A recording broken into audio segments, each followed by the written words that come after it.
یہ ذکر پہلے آ چکا ہے کہ لوط علیہ السلام سیدنا ابراہیم علیہ السلام کے بھتیجے تھے۔ سیدنا لوط علیہ السلام کے باپ کا نام ہاران تھا، جو تارخ یعنی آزر کے بیٹے تھے۔ اللہ تعالی نے لوط علیہ السلام کا پورے قرآن میں 27 بار ذکر کیا ہے۔ یہ ذکر 14 سورتوں میں متفرق مقام پر آیا ہے۔ آپ کا والد آپ کے بچپن ہی میں فوت ہو گیا تھا، اس لیے آپ نے اپنے دادا آزر کے گھر اپنے چچا ابراہیم علیہ السلام کے ہاں پرورش پائی۔ یہی وجہ ہے کہ ابراہیم علیہ السلام کو ان سے بے حد محبت تھی۔ جس وقت پوری قوم سیدنا ابراہیم علیہ السلام کے خلاف اٹھ کھڑی ہوئی اور انہیں آگ میں ڈالا گیا، اس کٹھن وقت میں صرف لوط علیہ السلام ہی وہ شخصیت تھے جو آپ پر ایمان لا چکے تھے، جیسا کہ اللہ تعالی نے فرمایا فآمن له لوط، ان پر لوط ایمان لے آئے۔ پھر جب ابراہیم علیہ السلام نے ہجرت کی تو لوط علیہ السلام نے بھی ان کے ساتھ ہجرت کی۔ اللہ تعالیٰ فرماتے ہیں وقال انی مہاجر الی ربی انہ هو العزیز الحکیم، اور کہنے لگے کہ میں اپنے رب کی طرف ہجرت کرنے والا ہوں، وہ بڑا ہی غالب اور حکیم ہے۔ اس سے پہلے ہم ذکر کر آئے ہیں کہ جب ابراہیم علیہ السلام مصر سے فلسطین واپس چلے گئے تو آپ نے اپنے بھتیجے لوط کو سدوم بستی کی طرف بھیج دیا۔ یہ بحر مردار کے پاس ایک بستی تھی، تجارتی مرکز اور مسافروں کے لیے آرام کی جگہ تھی۔ یہ کافر قوم تھی، ان میں ایک بھی مومن نہیں تھا۔ اللہ تعالیٰ فرماتے ہیں فأخرجنا من كان فيها من المؤمنين فما وجدنا فيها غير بيت من المسلمين،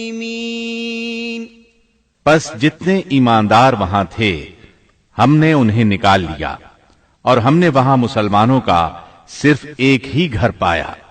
یہ سب لوگ کافر تھے، لوگوں میں سب سے زیادہ فاسق اور فاجر تھے۔ ان لوگوں نے ایسی برائیاں ایجاد کی کہ ان سے پہلے کائنات میں کسی نے نہ کی تھیں۔ چنانچہ اللہ فرماتے ہیں اذ قال لقومه اتأتون الفاحشة ما سبقكم بها من احد من العالمین، جب لوط نے اپنی قوم سے کہا تم ایسی فحاشی اور بے حیائی کا ارتکاب کرتے ہو جو جہانوں میں تم سے پہلے کسی شخص نے نہیں کی۔ پھر اللہ فرماتے ہیں انکم لتأتون الرجال شہوة من دون النساء بل انتم قوم مسرفون، کیا تم عورتوں کو چھوڑ کر مردوں سے حاجت پوری کرتے ہو، بلکہ تم حد سے بڑھنے والی قوم ہو۔ اس کام یعنی اغلام بازی اور جنسی بے راہ روی کو قوم لوط نے شروع کیا، لیکن بعض کہتے ہیں یہ تو فطری چیز ہے اور بعض کہتے ہیں یہ جنات سے شروع ہوئی۔ بہرحال یہ فسق و فجور اور گھناؤنا جرم اسی قوم سے شروع ہوا۔ فرشتوں کی زبانی اللہ تعالی نے فرمایا اِنَّا أُرْسِلْنَا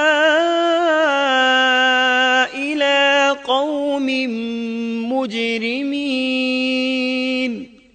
فرشتوں نے کہا کہ ہم گناہگار قوم کی طرف بھیجے گئے ہیں۔ پھر کہنے لگے إِلَّا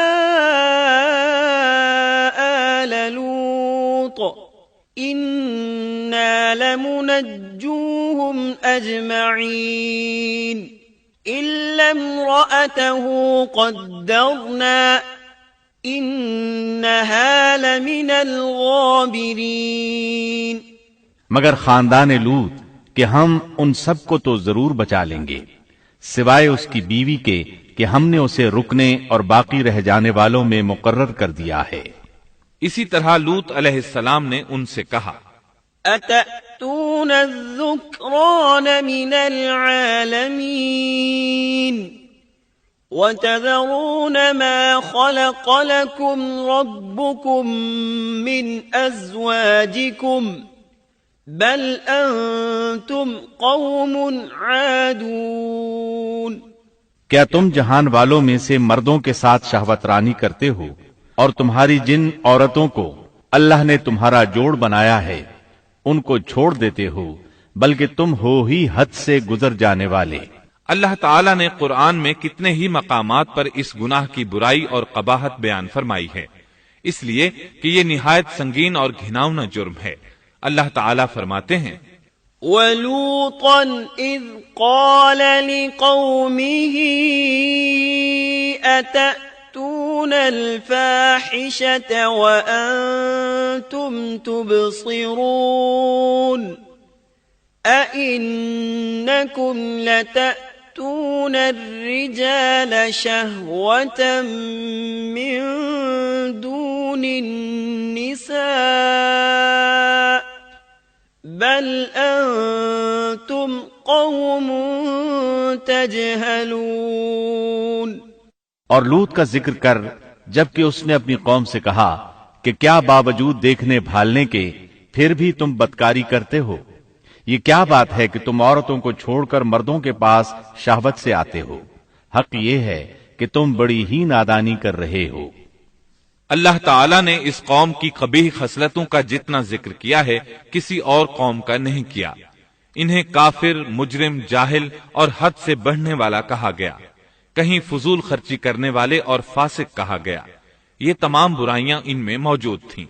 اللہ تعالیٰ فرماتے ہیں وَلُوطًا إِذْ قَالَ لِقَوْمِهِ إِنَّكُمْ لَتَأْتُونَ الْفَاحِشَةَ مَا سَبَقَكُمْ بِهَا مِنْ أَحَدٍ مِّنَ الْعَالَمِينَ أَإِنَّكُمْ لَتَأْتُونَ الرِّجَالَ وَتَقْطَعُونَ السَّبِيلَ وَتَأْتُونَ فِي نَادِيكُمُ الْمُنكَرَ۔ اور لوط کو یاد کرو جب انہوں نے اپنی قوم سے کہا تم ایسی فحاشی کرتے ہو کہ تم سے پہلے کسی جہاں والے نے نہیں کی۔ کیا تم مردوں کے پاس بدفعلی کے لیے آتے ہو اور راستوں میں ڈاکے ڈالتے ہو اور مجالس میں نہایت برے کام کرتے ہو؟ یہ لوگ اس قدر خبیث تھے کہ بھری مجلس میں برے برے کام کرتے تھے۔ مثلا سب کی موجودگی میں زوردار آواز کے ساتھ ہوا خارج کرتے، پھر اپنی اس حرکت پر ہنستے۔ غرض یہ کہ برائی کی تمام تر صفات ان میں موجود تھیں۔ لوط علیہ السلام پھر بھی انہیں سمجھاتے رہے لیکن وہ جھٹلاتے ہی رہے۔ اللہ تعالیٰ فرماتے ہیں كذبت قوم لوط المرسلين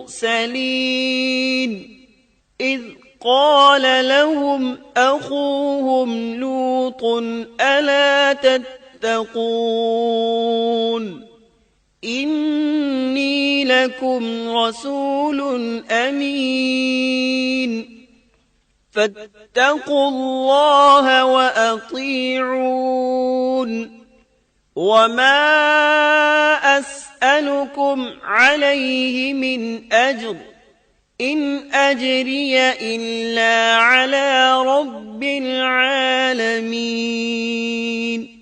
قوم لوط نے پیغمبروں کو جھٹلایا جبکہ ان کے بھائی لوط نے ان سے کہا کہ تم اللہ کا خوف نہیں رکھتے۔ میں بلا شبہ تمہاری طرف امانت والا پیغمبر ہوں، البتہ اللہ سے ڈرو اور میری اطاعت کرو، اور اس کام پر میں تم سے کوئی اجرت اور مزدوری نہیں چاہتا۔ میرا اجر تو صرف اور صرف جہانوں کو پالنے والے کے ذمے ہے۔ انبیاء کا مشن ہی یہ ہوتا ہے کہ تبلیغ کرتے رہیں، لہٰذا لوط علیہ السلام دعوت دیتے رہے، لیکن دعوت کے نتیجے میں قوم کا رد عمل کیا تھا اللہ نے اس کا بھی ذکر کیا ہے۔ فرمایا فما كان جواب قومه إلا أن قالوا ائتنا بعذاب الله إن كنت من الصادقين۔ بس اس کی قوم کا جواب یہی ہوتا کہ اللہ کا عذاب لے آ اگر تو سچا ہے۔ اسلام دشمن اور کافر قوموں کا جواب یہی ہوتا ہے۔ قوم عاد اور قوم سمود نے بھی یہی جواب دیا تھا۔ دوسری آیت میں ہے وَلَقَدْ أَنذَرَهُم بَطْشَتَنَا فَتَمَارَوْا بِالنُّذُرِ۔ لوط نے انہیں ہماری پکڑ سے ڈرایا، یعنی انہوں نے کہا اے قوم، اللہ کی پکڑ سے اور عذاب سے بچ جاؤ، محتاط ہو جاؤ، اس کی لاٹھی بے آواز ہے، لیکن وہ ڈرانے والوں سے بھی جھگڑتے ہی رہے۔ ایک اور آیت میں اللہ فرماتے ہیں وَمَا كَانَ جَوَابَ قَوْمِهِ إِلَّا أَن قَالُوا أَخْرِجُوهُم مِّن قَرْيَتِكُمْ إِنَّهُمْ أُنَاسٌ يَتَطَهَّرُونَ۔ اور ان کی قوم سے کوئی جواب نہ بن پڑا بجز اس کے کہ آپس میں کہنے لگے کہ ان لوگوں کو اپنی بستی سے نکال دو، یہ پاک باز بننے کی کوشش کرتے ہیں۔ چونکہ یہ سب کے سب لوگ فحاشی، عریانی، بے حیائی، بے غیرتی، فسق و فجور اور بدکاری میں مصروف تھے، ان کے نزدیک پاکیزگی اختیار کرنا بے معنی کام بن چکا تھا۔ لوط علیہ السلام اور ان کی بیٹیوں کے علاوہ کوئی شخص پاک نہ تھا، سب کے سب غلاظت میں ڈوبے ہوئے تھے۔ چنانچہ انہوں نے لوط علیہ السلام کو اپنی بستی سے نکال باہر کرنے کا فیصلہ کیا۔